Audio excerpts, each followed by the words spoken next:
rocking chair carved from old oak wood, a tin sign saying life is good. Mason jars and candles warm in your palm, everything whispers Susie's home. Welcome to Susie on the Farm, where handmade dreams come true. From thrifted treasures to crafty creations, there's always something beautiful in the making.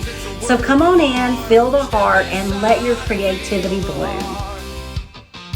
Hey guys, welcome back to Susie on the Farm. I'm really excited about today's video because I'm getting deep into my stash. I've pulled out quite a few things that I want to work on in today's video. I may not get them all done, but to start with, I'm giving everything a good clean using some of the Fusion TSP alternative. You don't have to rinse this.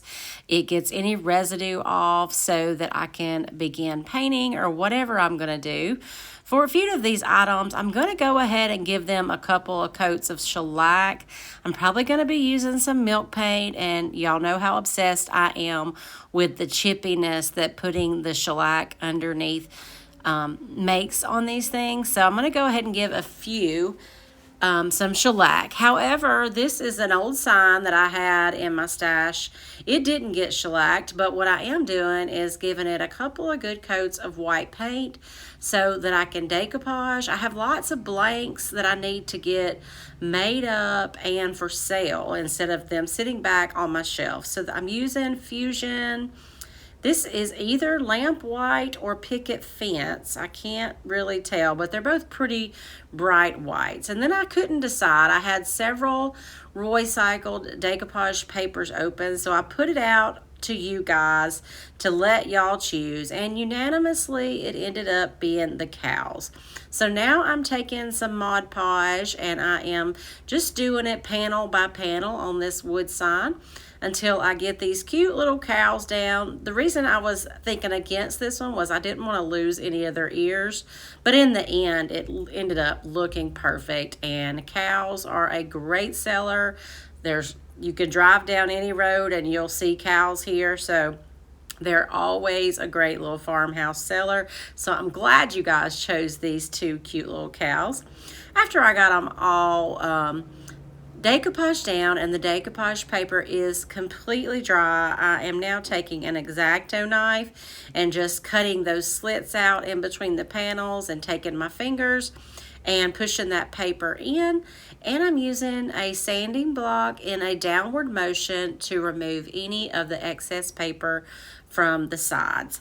Then I'm going to take some of the Fusion aging wax, which I'm currently out of, but is definitely one of my favorite products to age things up. And this sign looked perfectly great as just a white sign, but I prefer more of the age look. So I am taking some of this aging wax and I'm going around each of the panels. I'm also darkening up the sides of the wood just to give it a more aged look, and then I'm wiping most of it back, and then I just kept applying until it got just the perfect color and look that I was going for. This sign, I happened to have an easel that it fit on perfectly, but I also put a sawtooth hanger on the back so it can hang.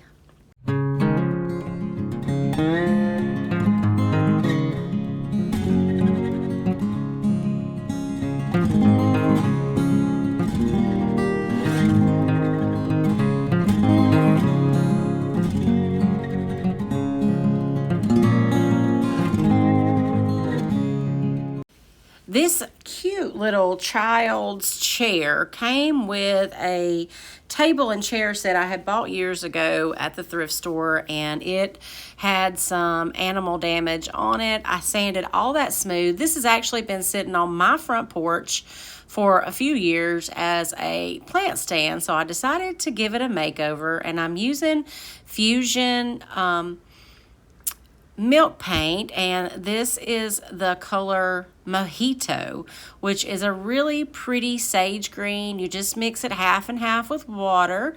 I didn't get as much chipping as I hoped. This is after the second coat, and you can see there is some really pretty chipping on there, but one of my favorite ways to bring out all that natural milk paint chippiness or crackle is by using the Fusion stain and finishing oil. And like it says, you can use this as a stain, or you can apply it, as I'm doing here, as a finishing oil. So it seals in that milk paint. It also deepens that color, makes it super rich and aged looking. I usually just brush it on with a chip brush, let it sit about 10 minutes, then come back and wipe any excess off, and it's perfect every time. It's a little intimidating when you first put it on there after you've spent all that time doing that beautiful milk paint, but in the end, I absolutely love the transformation. I sanded this one with my orbital sander before applying the finishing wax, and I'm obsessed. I should have done this years ago. This is probably going to go right back on my porch as a plant stand.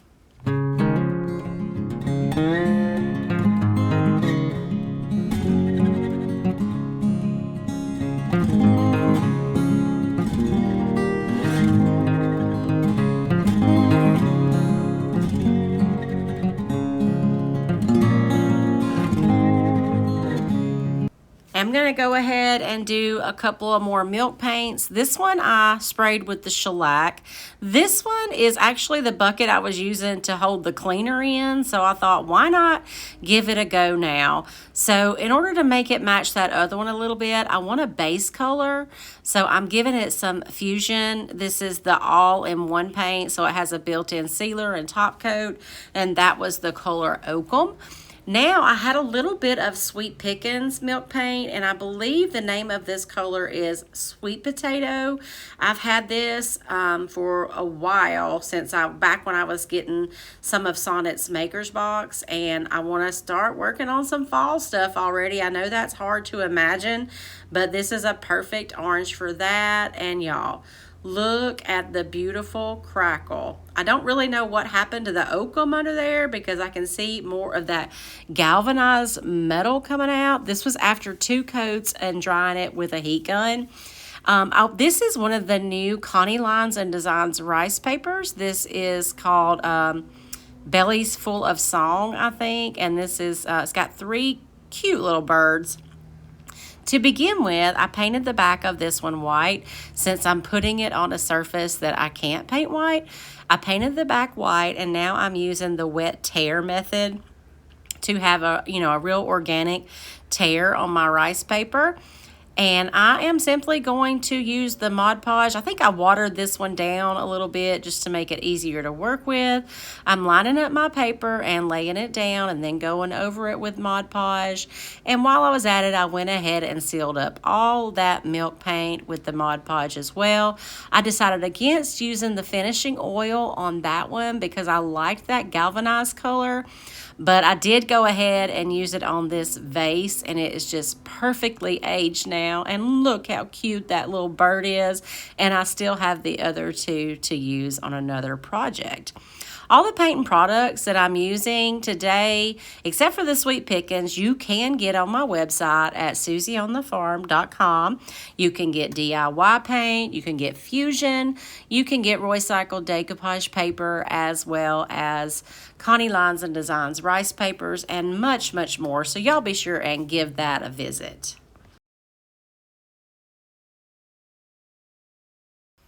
I can't tell y'all how often I come across these decor balls in the thrift store, usually in a bag full, and most of them have this finish on them, which is kind of dated, and I simply paint them up every time.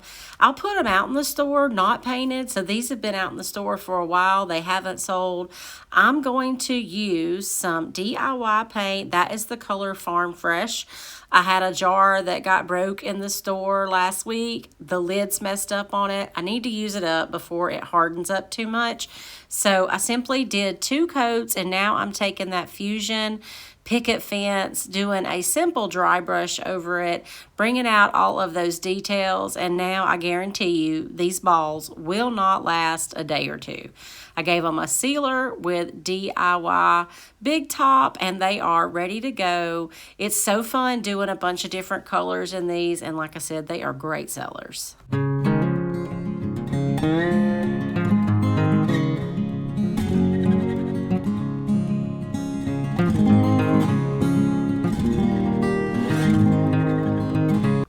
So I've had this blank in my stash for a while too. I'm going to go ahead and do some milk paint on it. And this is the color Poolside by Fusion. I did do 2 scoops of it, and then I added 1 scoop of Hotel Robe in there because I wanted it a little bit lighter. Added some water, let it sit for just a minute, and I'm going to go ahead and do 2 coats on this. I could tell pretty right away that this wood was soaking it up and we weren't going to get any crackle, but that also is perfectly fine. Milk paint has great coverage, and I was not upset at all with this one. I actually only did 1 good coat on this. I came back and dried it with my heat gun, hoping for a little bit of crackle. Didn't get any. That's perfectly fine. Once it was completely dry, I did a little hand sanding on it. Milk paint has a little texture when it gets dry, so I just like to smooth it down really well. I used my little sanding block. I distressed it really good and made it really smooth. And now I am going to seal it with some DIY Big Top. I'm doing this because I want to put a transfer on it, and I want it to be sealed in so my transfer doesn't pull up any of that paint, although I was pretty sure it wouldn't because it really soaked it in. I've got a few pieces of the Lost Garden, and I'm just playing with the placement of it here, just kind of deciding how I want it to go. Once I was happy with the placement, I started transferring in that bottom right-hand corner. And if you've never used an IOD transfer before, they all come with this little rubbing tool. If you're going over a sealed surface, it comes up so easy. You just lift and rub. If you missed a spot, you just lay it back down and continue rubbing. So I did that right-hand corner, and I looked at it and I'm like, well, that's perfect. I don't even want to add anymore. So I took the backing, I burnished it down really well, and now I'm going to seal everything in with that stain and finishing oil. This is a Fusion product, and this is the color Cappuccino, but there are several other colors, including an ebony, a driftwood. And I wanted to make this into a tray. Went through my stash of hardware and picked out a few that I thought would look nice. I tried 3 different ones.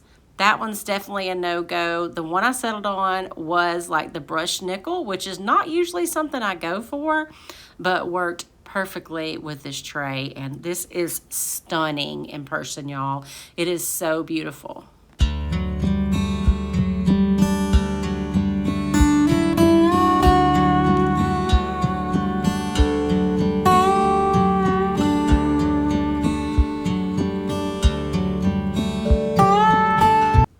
My last 2 makeovers are pretty much getting the same thing. I had several of the LaCroix molds already poured up with some resin, and I had this little wooden corner cross that has been for sale for a while and has just kind of been a little too plain.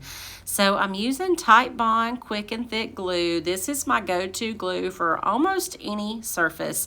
Never had any problems with it holding. So I put a good healthy amount down. I'm using some masking tape to hold it in place just for a little while. And then this little shelf, it is plastic, but it is so stinking cute. I also did a resin casting of the Chanticleer mold. That rooster fit on there so stinking cute, and I'm loving the Farmhouse makeovers these days. Once the glue set up enough, I took them outside and I gave both of these a couple of very light coats of spray paint.